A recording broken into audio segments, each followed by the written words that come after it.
క్రీస్తునందు ప్రియులారా, మీకు శుభములు వందనములు తెలియజేస్తున్నాను. అనుదిన ధ్యానమునకు స్వాగతం. పౌలు హెబ్రీలకు రాసిన పత్రిక 12వ అధ్యాయం ఈ దినం మన ధ్యానాంశంగా ఉంది. ప్రారంభపు వచనాలు నేను చదువుతున్నాను. ఇంత గొప్ప సాక్షి సమూహము మేఘము వలె మనలను ఆవరించి ఉన్నందున మనము కూడా ప్రతి భారమును సులువుగా చిక్కులు పెట్టి పాపమును విడిచిపెట్టి విశ్వాసమునకు కడతయు దాన్ని కొనసాగించు వాడినైనా యేసు వైపు చూచుచు మన ఎదుట ఉంచబడిన పందెములో ఓపికతో పరిగెత్తుదుము. ఇక్కడ యేసు వైపు చూస్తూ మనము పరిగెత్తడానికి పౌలు ఒక చక్కటి సూచన మనకు చేస్తున్నాడు. ఎందుకంటే పరిగెత్తాలని అందరికీ ఆశ ఉంటుంది, బహుమానం సంపాదించాలని ఆశ ఉంటుంది. అయితే కొన్ని చిన్న చిన్న మెలకువలు కొంతమంది పాటించారు. ఎంతో విస్తారమైనటువంటి అనుభవం ఉన్న ఈ జీవన సంబంధమైన వ్యాపకాలు ఎక్కడా చిక్కుకోకుండా దేని ద్వారా లోబరచబడినొల్లక యేసును పోలి నడిచిన వాడు తన అనుభవపూర్వకంగా సంఘంతో మాట్లాడుతున్నాడు. ఇదిగో విశ్వాసమును కడతా దాన్ని కొనసాగించు యేసు వైపు చూస్తూ ఈ పరుగులో ఓపికతో పరిగెత్తడానికి మన వైపు నుంచి తీసుకోవాల్సిన జాగ్రత్తలు ఏంటంటే ప్రాముఖ్యంగా అంటున్నాడు, ఇదిగో సులువుగా చిక్కులు పెట్టే ప్రతి పాపమును ప్రతి భారమును పక్కన పెట్టమంటున్నాడు.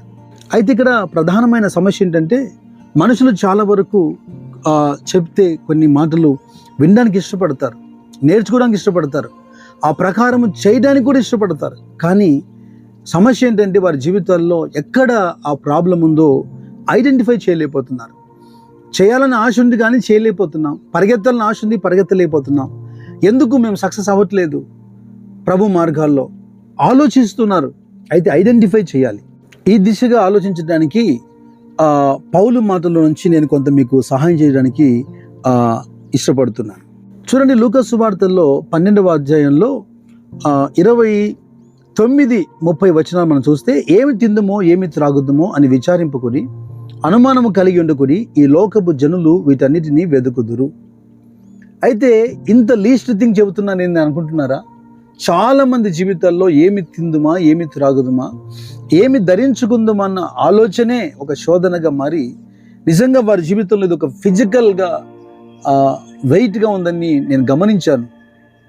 ఈ అంశాన్ని 2 భాగాలుగా నేను మీతో మాట్లాడతాను. మొదటిది ఫిజికల్ వెయిట్, అంటే బరువెత్తుకున్నవాడు బరువు మోస్తున్నవాడు ఏ విధంగా పరిగెత్తలేడో అలా మన అనుదిన జీవితంలో మనం పరిగెత్తకుండా మనం అడ్డుపడేటువంటి ఈ ఫిజికల్ వెయిట్లో ఇవి ప్రాముఖ్యంగా ఉన్నాయి. ఏమి తినాలి, ఏమి త్రాగాలి, ఏమి ధరించాలి. చూడండి, వస్త్ర ప్రపంచం అని పేర్లు పెడుతున్నారు. ఎన్ని వస్త్రాలు కొనుగోలు చేసినా మనుషులకు ఆశ ఉండటం లేదు. అంత మాత్రం కాకుండా తిమోతితో పౌలు మాట్లాడుతున్నప్పుడు ఒక మోడెస్ట్ సెన్సిబుల్ అనే ఒక మాట వాడుతారు. అంటే అర్థం ఏంటంటే చూసేవారికి భక్తిగల స్త్రీల్లాగా భక్తిగల మనుషుల్లాగా కనబడాలి కనుక మిగిలిన విలువైన వాటికి జోలికి వెళ్ళొద్దు, శోధించబడొద్దు. ఎందుకంటే మరలు గొల్పబడి మనిషి శోధించబడుతున్నాడు. ఎన్ని వస్తువులున్నా ఇంకా కొనాలని, ఎన్ని వస్త్రాలున్నా ఇంకా కొనాలని, ఇంకా విలువైనవి ధరించాలని క్రీస్తును అంగీకరిస్తున్నా అని చెబుతున్నాడు. కానీ మరి ప్యాషన్ ఆఫ్ క్రైస్ట్కు బదులు ఫ్యాషన్ ఆఫ్ దిస్ వరల్డ్, క్రీస్తు పట్ల వారికి ఉండాల్సినటువంటి ప్యాషన్ కాస్త లోకం మీద ఆ ఫ్యాషన్స్ మీద వారికి ఉండడం ఎంత బాధాకరమైన విషయం. ఈ ఆహారాన్ని, తిండిని, లేదా తాగే పానీయాల్ని, కట్టుకునే వస్త్రాల్ని సింపుల్గా తీసేయడానికి లేదు. మనుషుల్ని సగం వరకు ఇక్కడే కృంగదీసే అంశాలు ఇవి. మాటకొస్తే నోవహు దినాల్లో దేవుడు తప్పుపట్టినటువంటి పాపం ఏంటి? లూకా సువార్త 17వ అధ్యాయంలో 27వ వచనం మీరు చూడండి. నోవహు ఓడలోనికి వెళ్ళిన దినం వరకు జనులు తినుచు త్రాగుచు పెళ్లాడుచు పెళ్లికి ఇవ్వబడుచుండ్రి. దేంతో ప్రారంభిస్తున్నాడు? ఆ పాపానికి ప్రధానమైన కారణం ఏంటి అంటే దేవుని కంటే ఎక్కువగా తిండిని ప్రేమించటం, వస్త్రాల్ని ప్రేమించటం, దేవుని కంటే ఎక్కువగా సుఖాన్ని ప్రేమించటం. ఇది పాపం కదా? నోవహు దినాల్లో ప్రజలు చేసినటువంటి ప్రాముఖ్యమైన పాపం అదే. అంచె దినాల్లో కూడా నోవహు దినాలను ఎగ్జాంపుల్గా చూపిస్తున్నాడు. క్లుప్త సందేశాలు కనుక ఎక్కువగా వివరించకుండా వడివడిగా నేను కొన్ని ఎగ్జాంపుల్స్ చూపిస్తాను. యోబు కాలంలో యోబు తన పిల్లలందరినీ ఇంటికి పిలిచి ప్రతిరోజు వారి కోసం బలి అర్పించి వారిని పరిశుద్ధపరచాల్సిన అవసరం ఏముంది? అందుకు విందులు కారణం కాదా? యోబు కుమారులు ప్రతిరోజు ఒక్కొక్కరి ఇంట్లో వంతుల ప్రకారం విందులు చేస్తున్నారు. ఆ విందులు పాపానికి ఎక్కడ దారి తీస్తాయని యోబు భయపడి వారిని పిలిచి వారి కోసం బలి అర్పించి వారిని పరిశుద్ధపరచలేదా?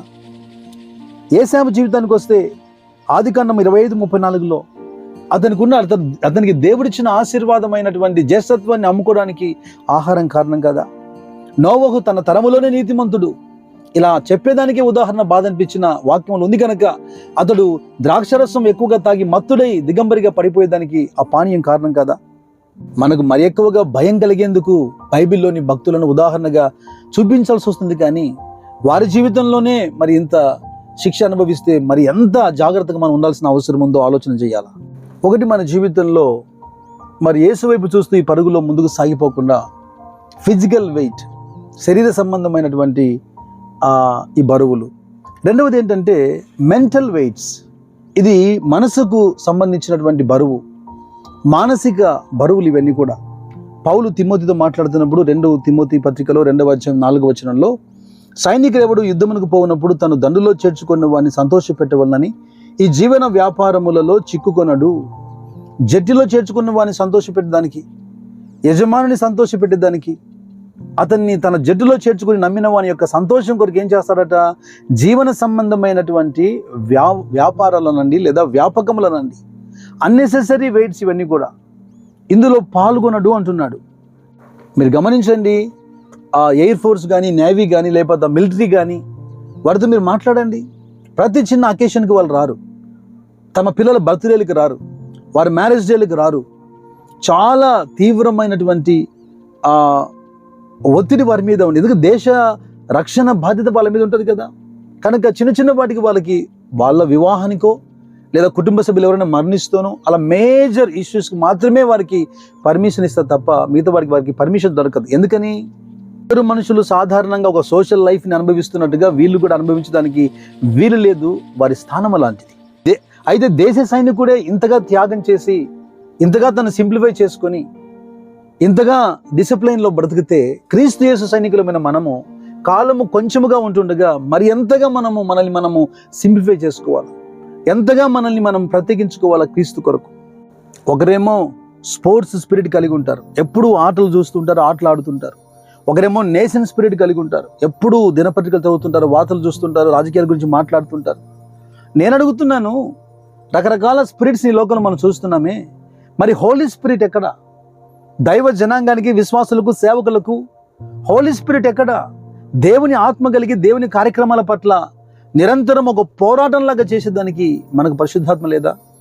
లూకా సువార్త 14వ అధ్యాయము 26వ వచనంలో చూడండి, నేను చెప్పినటువంటి మెంటల్ వెయిట్స్ కనపడతాయి. బహు జనసమూహం ఆయనతో కూడా వెళ్ళుచున్నప్పుడు ఆయన వారితో తిరిగి, ఎవడైనాను నా యొద్దకు వచ్చి తన తండ్రిని, తల్లిని, భార్యను, పిల్లల్ని, అన్నదమ్ములను, అక్కజనులను, తన ప్రాణమును సహా ద్వేషింపకుంటే వాడు నా శిష్యుడు కానేరడు. ఈ మాట వినినప్పుడు అనేకులు ఆయనను విడిచి వెళ్ళిపోయారు. వేల మంది ఆయనను వెంబడించే వాళ్ళు వందలుగా, చివరికి 12 మందిగా మిగిలిపోవడానికి గల కారణం ఏంటి?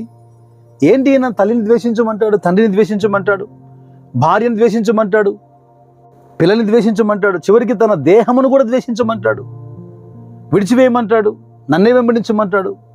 ఇది మనకు సరిగా అర్థం అవ్వాలి.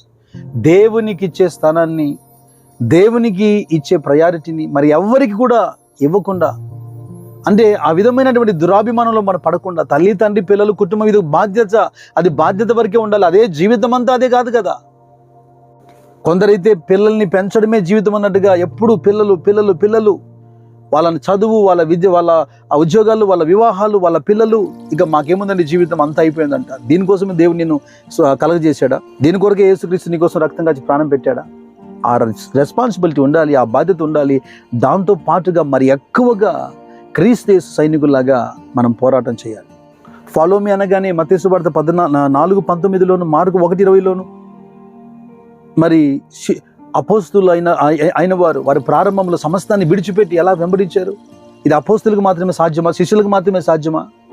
వారు మాత్రమే ప్రభువుని అంతగా మరి ప్రేమించగలుగుతున్నారా? వారికి మాత్రమే క్రీస్తు రక్షకుడిగా ఉన్నాడా?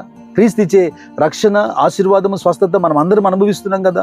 వారిలాగా ఎందుకు మనము మరింత త్యాగం చేయకూడదు? ఈ విషయాలని వింటున్నప్పుడు, నేర్చుకుంటున్నప్పుడు భయపడకండి. విశ్వాసం కర్త, దాన్ని కొనసాగించు యేసు మనకు ఎదురుగా ఉన్నాడు. ఆయన వైపు చూస్తూ మన ఓపికతో ముందుకు సాగుతున్నప్పుడు మన పరిస్థితులన్నింటినీ కూడా ఆయన అనుకూలంగా మారుస్తాడు. తాత్కాలికంగా మనుషులకు మనము కాస్త దూరంగా ఉన్నట్టుగా, చెడ్డ అయినట్టుగా అనిపించవచ్చు, కానీ వారికి అర్థం చేసుకునేటువంటి జ్ఞానాన్ని, ఆ మనసును దేవుడు వారికి ఇస్తాడు. ఇచ్చినప్పుడు మన సంబంధాలు, బాంధవ్యాలు ఏమీ కూడా చెదిరిపోవు. అంత మాత్రమే కాకుండా నీ సమర్పణ చూసి నీ కుటుంబ సభ్యులు, నీ స్నేహితులు, నీ బంధువులు ప్రారంభంలో ఒకవేళ నిన్ను సరిగా అర్థం చేసుకోలేకపోయిన తర్వాత వాళ్ళు నీకు సహకారులుగా మారిపోతారు. ఇక సమయం లేదు కానీ మరికొన్ని ఎమోషనల్ వెయిట్స్ కూడా ఉంటాయి. అంటే ఒక బ్లాక్ మెయిలింగ్ లాగా, అంటే క్రీస్తు కొరకు ఏదైనా ఇవ్వాలన్నా, క్రీస్తు కొరకు ఏదైనా పని చేయాలన్నా, మరి భార్యకు భయపడడం, భర్తకు భయపడడం, లేదా ఏమనుకుంటారని ఫీల్ అవ్వడం, ఒక emotional blackmailing, emotional weight. కుటుంబాన్ని, బాధ్యతల్ని ప్రభు మనకు ఇచ్చాడు, అందును బట్టి సంతోషం. కానీ మన కొరకు రక్తం కార్చి ప్రాణత్యాగం చేసినటువంటి క్రీస్తు కొరకు మనము ఈ రకమైనటువంటి వెయిట్స్, అంటే విశ్వాసముతో పరిగెత్తి మన పరుగును ముగించేదానికి ఇవి ఆటంకం కలగకుండా జాగ్రత్త పడాల్సిన అవసరత మన మీద ఉన్నదన్న కోణంలో మాత్రమే నేను మాట్లాడుతున్నాను. ఈ దిశగా దేవుడు మీకు చక్కటి గ్రహింపు దయచేయునుగాక. ఆ అనవసరమైనటువంటి బరువుల నుంచి మిమ్మల్ని విడిపించునుగాక. మరింత తేలికగా, సునాయాసంగా, మరి ఎక్కువగా క్రీస్తు సేవలు ముందుకు సాగునట్లుగా కృప మెండుగా దయచేయునుగాక. ప్రార్థన చేద్దాం. పరిశుద్ధుడా, జీవంగల దేవ యేసుక్రీస్తు ప్రభువా, నేను స్తుతిస్తూ నిన్ను మహింపరుస్తున్నాను. నిజమే కదా, హెబ్రీ గ్రంథకర్త సెలవిచ్చినట్టుగా ప్రభువా, సులువుగా చిక్కులు పెట్టేటువంటి పాపం ఇది మరణకరమైనటువంటి పాపం కాకపోయినా మా పరుగును ఆలోచన చేసి మా ఆత్మీయతను, దాని ప్రగతిని చెడగొట్టేటువంటి వెయిట్స్ ప్రభావ మెటీరియల్ గాను, మెంటల్ గాను, ఎమోషనల్ గాను మా వెంట ఉన్నాయి. వాటి పట్ల మా సరైన గ్రహింపు మాకు కలిగి వాటి నుంచి మేము విడుదల పొంది క్రీస్తు యేసు సైనికులుగా విశ్వాసం కడుతూ దాన్ని కొనసాగించి యేసు వైపు చూస్తూ ఓపికతో పరిగెత్తే కృపాభాగ్యం దయచేయమని యేసు ఉన్నత నామములో ప్రార్థించి వేడుకుంటున్నాను పరలోకపు తండ్రి. Amen, amen.